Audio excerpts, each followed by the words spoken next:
دوستای سلات مزه‌دار را حتما امتحان کنین و از مزهش سیر نمی کنین. ویدیو رو تا آخر ببینین و حتما یک کامنت بدین و لایک کنین. به خاطر میده کردن سلات من از تراشک استفاده میکنم. شما میتونین با کارت هم کنین. اول نیم دانه بادرنگ از تراشک میکشیم.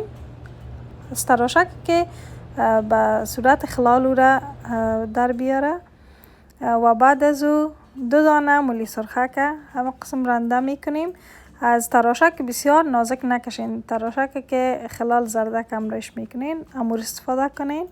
و 4 دانه زردک خرد استفاده میکنم و یا نیم دانه زردک کلان میتونین استفاده کنین.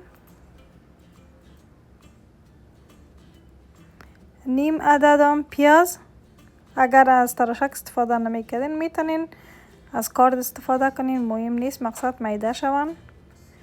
و نیم دانه مرچ دلمه، اگر زرد باشه بهتره، من نداشتم سرخ انداختم. برابر 1 پیاله شبت تازه چوبایش نپرتین، خوشایند نیست، فقط امو برگایش بگیرین. و 1 دانه لیمو را پوستش از رنده بکشین و بعدا لیمویش باز ما استفاده میکنیم. حالا پوستش هم میندازیم، خوشبویی میشه.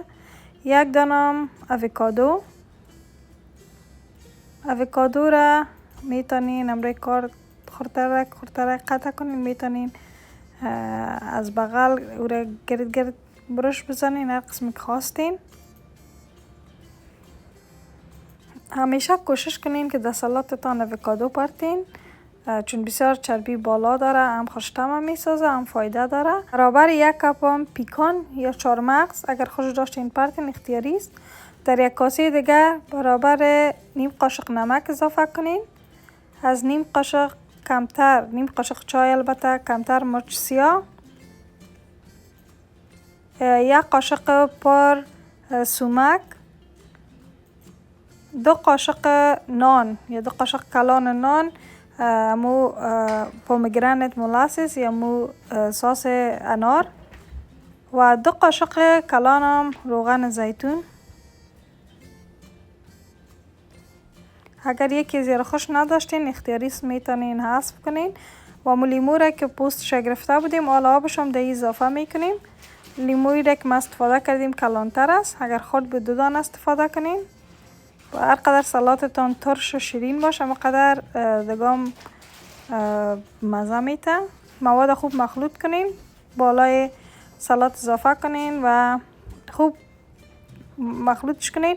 یادتان باشه هر وقت ساس اضافه کردین امو خود نوش جان کنین. از پیش را تیار نکنین که چهرهش تغییر میخوره. تشکر از اینکه ویدیو را دیدین. لایک، سابسکرایب یادتان نرود.